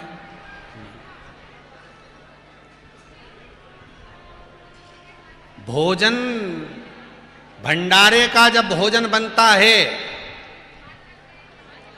बदबू आती है क्या? जम के बोलिए जरा। नहीं।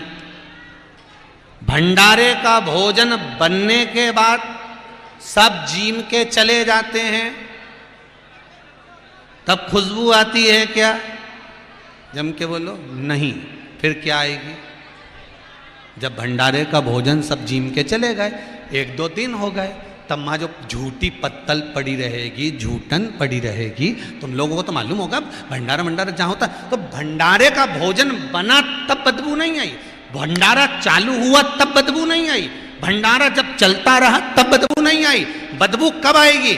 जब भंडारा जीम कर सब चले गए, तब जो झूठी पत्तल पड़ी रहेगी, उस पत्तल पर पड़ा हुआ जो अन्न है वो बदबू मारेगा कि नहीं मारेगा? जम के तो बोलो मारेगा ना। तो ये बहुत बड़ी बात ध्यान रखें अपनी जिंदगी में। जब आप कोई धर्म का कार्य करते हो, अच्छा कार्य करते हो, सत्कर्म करते हो, जन कल्याण का कार्य करते हो, खूब अच्छा ईमानदारी से धर्म की ओर कार्य करते हो, खूब अच्छा कार्य करते हो, तब बदबू नहीं आती। पर जब कार्यक्रम पूरा हो जाता है तो जो ईर्ष्या रखने वाले होते हैं, इनके अंदर से बदबू निकलना प्रारंभ होती है, तब पत्तल बदबू मारना प्रारंभ करती है। बदबू तब आएगी। अभी तो 7 दिन की कथा हो जाने दो, परसों से मालूम पड़ेगा, बदबू चालू होगी। फिर बदबू चालू होगी। उसने उसको गिरा दिया, उसने उसको कूच दिया, वो माँ पड़ गया, माँ गिर गया, हम तो तुम्हारे यहाँ कथा में आए थे, हमको तो सम्मान ही नहीं दिया। बदबू चालू हुई। अभी अभी अभी नहीं, चालू हो गई। फिर क्या करना है अपने को? चौथी गाय का स्मरण करना है। क्या करना है? चौथी गाय मंथन की। कौन सी? हाथ। क्या करना है इस हाथ को? जो बदबू दे उसके हाथ जोड़ लो। जी गलती हो गई, अगली बार जब कथा करूँगा, अगली बार जब कार्यक्रम होगा, अगली बार जब भंडारा होगा, अगली बार जब ये होगा, सबसे पहले तुम्हारा ही नाम लिखूंगा। हाथ, इसको माला पकड़ा दो। फिर अपने को इन गायों का ध्यान रखना। चौथे नंबर की गाय है ये, इसमें माला में लगा कर। फिर 5वें नंबर की गाय कौन सी है? तो कहा, जम के बोलो, ये हमारे मंथन में जो 5 गाय निकली, उन 5 गाय में 5वीं का स्मरण कर लो।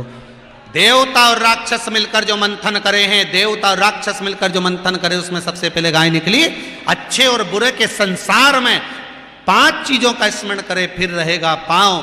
ध्यान रखना, लोग तुमको अच्छा कर्म कर रहे हो तो अच्छे कर्म से निकालकर बुरे कर्म की ओर लेकर जाएंगे, पर इन पाँव को कहना कि हे पाँव कुछ कृपा करना, कोई कितना भी गलत रास्ते पे ले जाए पर तू मत जाना, तू जाना तो कुबेरेश्वर धाम सीहोर जाना, ओंकारेश्वर जाना, महाकालेश्वर जाना, नर्मदा के घाट जाना, पर ये पाँव गलत जगह पर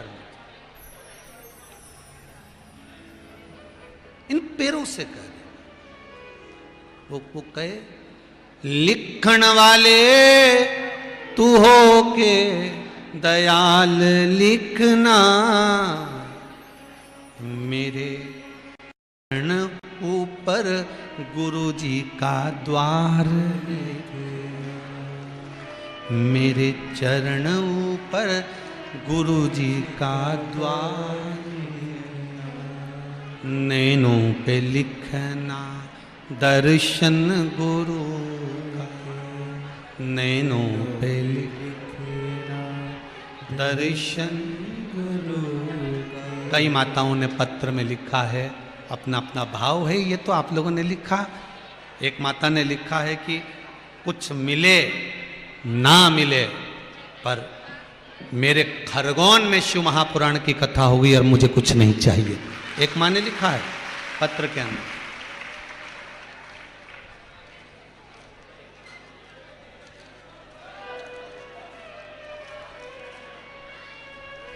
कुछ मिले ना मिले,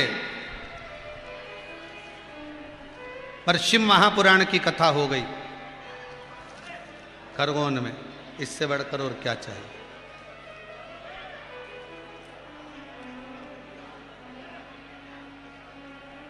महाराज बड़ा सुंदर सुंदर भाव आप लोगों ने अपने पत्रों में लिखा है महाराज।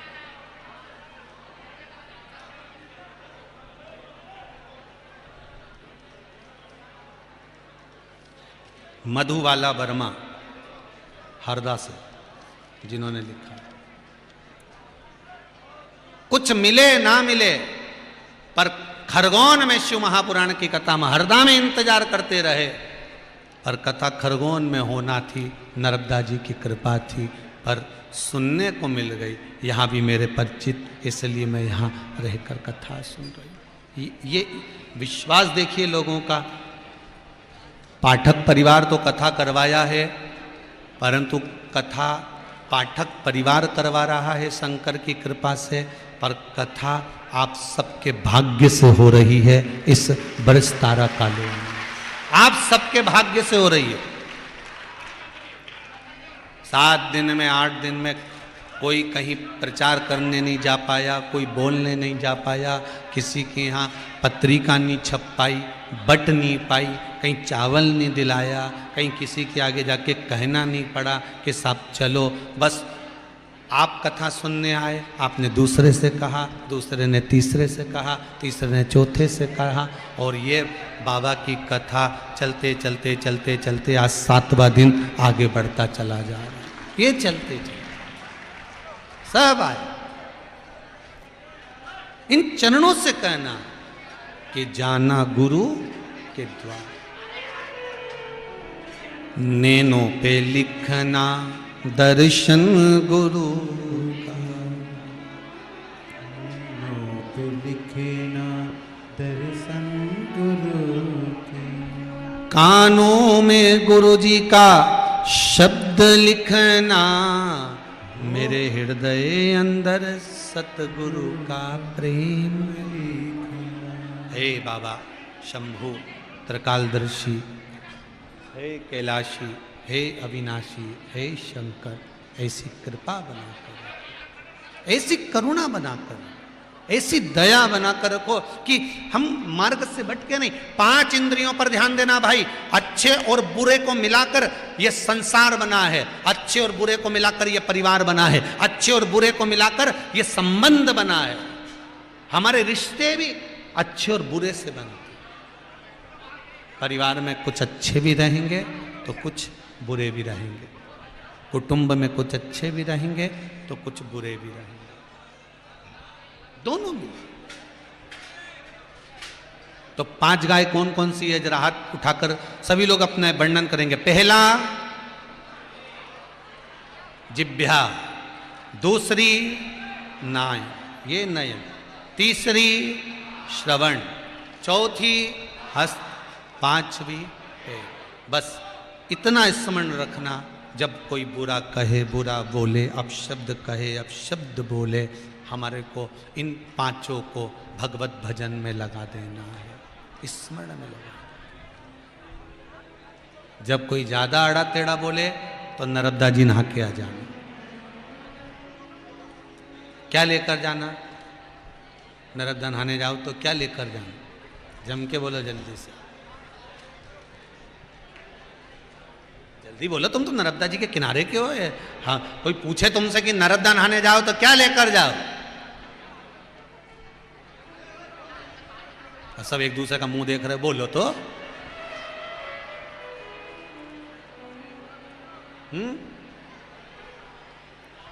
काबिल, हे रे राम,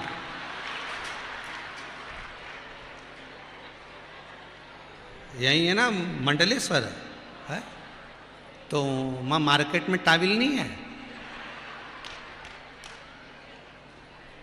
किसी के पास जाते हो तो क्या लेकर जाना चाहिए? जो उसके पास में नहीं है वो लेकर जाओगे तो वो रखेगा कि नहीं रखेगा? किसी ने भगवान कृष्ण से कहा, कन्हैया को भोजन प्रिय है तो भोजन दे दो। भगवान कृष्ण ने कहा, मैं तुम्हारे भोजन का करूंगा क्या? आधा चावल का दाना करता हूं, 10,000 ब्राह्मण का पेट भर देता हूं। द्रौपदी क्या भरा था? किसी ने कहा भगवान को कपड़े अच्छे लगते, कपड़े दे दो। भगवान के तुम्हारे कपड़े का करूंगा क्या? एक उंगली उठाई थी, द्रौपदी को 9,999 देकर आया था। दूसरी उंगली उठाई, नानी बाई का 56 करोड़ का मायरा भर कर आ गया। मेरी तो खुद फैक्ट्री कपड़े की, मुझे तुम्हारे कपड़े भी नहीं चाहिए। तो फिर किसी ने कहा भगवान को दे क्या? तो किसी ने कहा भगवान को सोना चांदी हीरा पन्ना दे दो। भगवान के तुम्हारे हीरे पन्ने सोना चांदी का करूं क्या? लक्ष्मी तो मेरे चरणों में बैठी, और मेरे ससुर का नाम रत्नाकर समुद्र, रत्नाकर मेरे समुद्र मेरा ससुर है, जिसने अपनी बेटी लक्ष्मी का विवाह करा होगा तो रतन सोना चांदी कितना दिया होगा, मुझे तुम्हारे सोना चांदी भी नहीं चाहिए। तो फिर किसी ने कहा भगवान को दे क्या? क्या दे? सीधी सीधी तुम्हारे ऊपर कथा लेके देखो, तुम्हारे पास में पीले कलर की साड़ी है और कोई तुम्हें पीली साड़ी देगा तो तुम उसको तैयार करोगे क्या? जम के तो बोलो नहीं करोगे। अच्छी होगी बहू को दे दोगे, और अच्छी होगी बेटी को दे दोगे। साड़ी जरा सी भी गड़बड़ होगी पैक करके भागवत पे चढ़ा दोगे। भागवत जी पे चढ़ जाएगी अगर अच्छी नहीं होगी तो। अच्छी होगी बहू को, और अच्छी होगी बेटी को। और किसी ने तुमको लाल कलर की साड़ी दी, गुलाबी साड़ी दी, जो तुम्हारे पास कलर ही नहीं था, ऐसी जोरदार साड़ी आ गई तो तुमने तुरंत उसका वो जो भी था उसको काट कोटा के और तुरंत सिलवाने डाला और फाल माल लगवा लगू के, और इतना दिन में तो जो कथा में आई तो दमक के पेंट उड़ा की आएगी। तो जो कलर नहीं था वो तुमने तैयार कर लिया, जो था वो तुमने तैयार नहीं करा। भगवान भी वही कहते हैं कि जो मेरे पास आ रहा है, नर्मदा नहाने आ रहे हो तो क्या लेकर जाओगे नर्मदा नहाने के लिए? जल्दी बोलो। एक ने तो बोल दिया टाविल। क्या लेकर जाओगे? भाव लेकर जाओगे। निर्मल मन सो मोही। हम नर्मदा जी के घाट जाएं तो मन लेकर जाएं। क्या मन लेकर जाना है कि ये नर्मदा केवल पानी नहीं है, ये नर्मदा केवल नदी नहीं है, ये हमारी माँ है। तो क्यों नर्मदा को माँ मानकर जाओगे तो तुमसे पाप नहीं होगा। तो तुम क्या पाप नहीं करोगे? तो क्या ये कपड़ा भी तुम मुंह में साबुन लगा लगा के जो धोते हो ना, ये बंद कर दोगे। भाव लेकर जाओगे तो, निर्मल मन लेकर जाओगे तो कचरा नहीं डालोगे। नरियल फोड़ के नट्टी नर्मदा में नहीं पटकोगे। अगर माँ मानोगे तो, भाव मानोगे तो